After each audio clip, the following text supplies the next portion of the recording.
Hi everyone, I'm Justin. I have to go to school every day with 2 bodyguards. It sounds pretty cool when I say that. But when you find out what happened to me, you'll see it's not exactly something that you'd want for yourself. My dad is a truck driver. For years he drove around the whole country. We'd only see him 4 or 5 days a month at most. Even though we barely spent time together, we had this strong bond. On the days when he was home, we used to play board games. He would always let my sister or me win. I miss those days a lot. We were a really happy family. I was happy at home and at school as well. I think that's because I had the best group of friends in the city. Matt, Jamie, Chris, and I have been friends since kindergarten. We went to the same schools. We promised each other that we would stay together until high school's over. Last year, Matt's family moved to another city. Matt convinced them to let him stay here with us. He lives with his aunt right now. Things were going really well, and then something seemingly good happened, which changed our lives. My dad has been playing the lottery for years. Occasionally, he would win small prizes. But one day, he hit the jackpot and won the biggest prize in years. So one morning, we woke up as one of the richest families in the city. Many people dream of winning the lottery. My dad quit his job as a truck driver. We moved to a nicer neighborhood, bought a bigger house. From now on, we could buy anything we wanted. This is the good part. And then there's the flip side. A lot of news outlets talked about my dad winning the jackpot. Everyone knew the truck driver who got rich overnight. Relatives and friends who my parents hadn't seen in years started coming over. But why? To celebrate with us? Of course not. Some were straightforward, others less so, but they all wanted money. In the middle of all this ruckus, I was trying to go on with my ordinary but happy life. I didn't care about money, the new house, luxury cars, and all that stuff. My sister started going to a private school. Of course, I didn't change my school. My dad said, "Okay, but at least let my driver take you there." I said no. I wanted to take the bus like I used to. The bus stop was a 5-minute walk from the school. One day, I got off at the stop and was walking to school while watching a video on YouTube. I felt like I hit something. I looked up and it was a guy. Just as I was about to apologize, he grabbed me and dragged me to an SUV that was parked nearby. I was so shocked I couldn't even scream. Just as he was trying to push me into the backseat of the SUV, we heard a siren. Whoever was in the driver's seat of the SUV was obviously a coward. He hit the gas and drove away without waiting for his friend. The other guy was stunned. After a moment of hesitation, he started running towards the SUV. Naturally, the police followed him. They caught the guy in no time. It turned out these guys were criminals. When they found out my dad had won the lottery, they decided to kidnap his son for ransom. They'd been following me for days. Finally, they decided to go for it. Thankfully, I was saved by a police car that was passing by. I was curious about how much money they would ask for me, but I could never find out.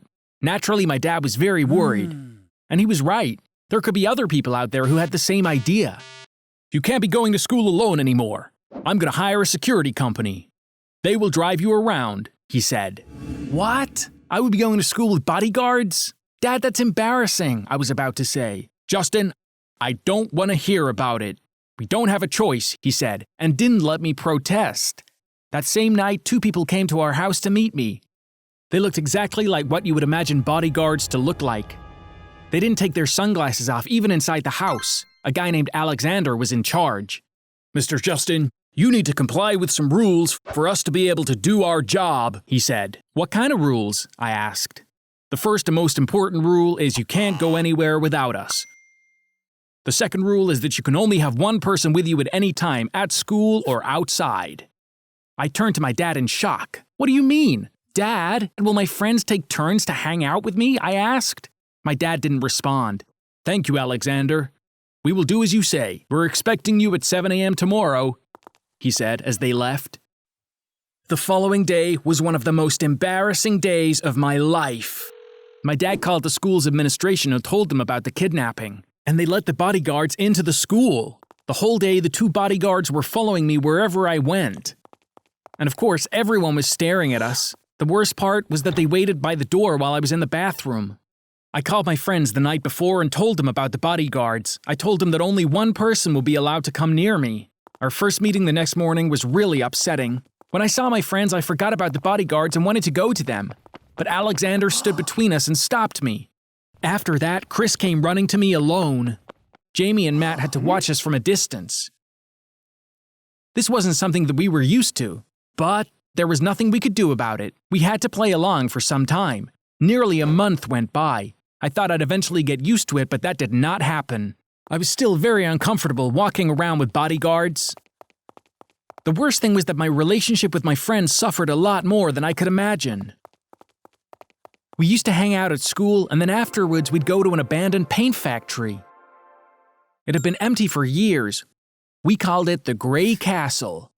We used to hang out there without anyone bothering us. But now we couldn't see each other at school nor at the Gray Castle. I was so sad to see Jamie, Chris, and Matt drifting away from me. They were my best friends. I had to do something quickly to fix my relationship with them. The only way I could hang out with my friends was to get rid of the bodyguards. Otherwise, they would never let me go. Alexander and the other guy brought me home around 4 every day, stood in front of our house until 6, and then left. I couldn't wait for their workday to be over because by then it would be too late. I decided I would run out through the backyard, go to the Gray Castle, and surprise my friends. When I came home, I went to my mom holding my head. I told her, "Mom, I have a terrible headache. I'm going to take a nap. My room is downstairs." As soon as I got in, I changed my clothes and jumped out to the backyard. The bodyguards were by the front door, so they didn't hear a thing. I took the bus from the other side of the block and rode towards the Gray Castle. I think my acting was too good. My mom thought a headache that bad wouldn't go away with a nap. She came to my room with a glass of water and a painkiller. She saw that I wasn't there. She thought I went to the bathroom, but after a while, when my sister came out of the bathroom, they figured out I wasn't at home. My mom panicked and let the bodyguards know. They called me first, and then when I didn't pick up, they called my dad.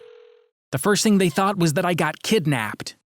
So they decided to call the police. The police got on it right away and quickly figured out my location by tracking the signal from my cell phone. I had actually seen Alexander's call. He must be calling to tell me something about tomorrow. I'll call him when I get back, I thought. Sometimes he'd call and say, "Heavy traffic expected for tomorrow morning. Let's leave 15 minutes early," or something like that. My plan was to spend a few hours with my friends and come back to my room through the window. But when they realized I was gone, things got crazy. My family and the bodyguards were rightfully worried. Meanwhile, I was happily chatting with my friends at the Gray Castle, totally unaware of what was going on. We had so much to catch up on since we hadn't seen each other properly for weeks. I was doing an impersonation of Alexander, mocking him for taking his job too seriously. Suddenly, we heard sirens outside. Then we heard the loudspeaker. "This is the police! You are surrounded! Put your hands up and come out now!" Police? We looked at each other in shock. What was happening? Was it a hidden camera prank? We put our hands up like they said and walked outside. There were cops everywhere. Soon the police found out what was going on. No one had kidnapped me. I'd run off to meet with my friends while everyone was looking for me. They picked us up from the empty factory building and took us to the police station. My dad, my 2 bodyguards, and the families of my friends were waiting for us there. I was so worried about having caused such a big scene. But my dad comforted me. "Justin, I get you, son. This money brought a lot of good things into our lives, but it also caused a lot of issues," he said. "Dad, I was really happy with my friends. I want to hang out with them," I said, and he put his hand on my shoulder and said, "I'll fix this. I got an idea as I was waiting for you," he said. Do you know what my dad's brilliant idea was? To buy the Gray Castle. Yes, he found the owner of the building, made the guy an offer, and turned that place into a playground for us. Then I understood that being rich is not so bad after all.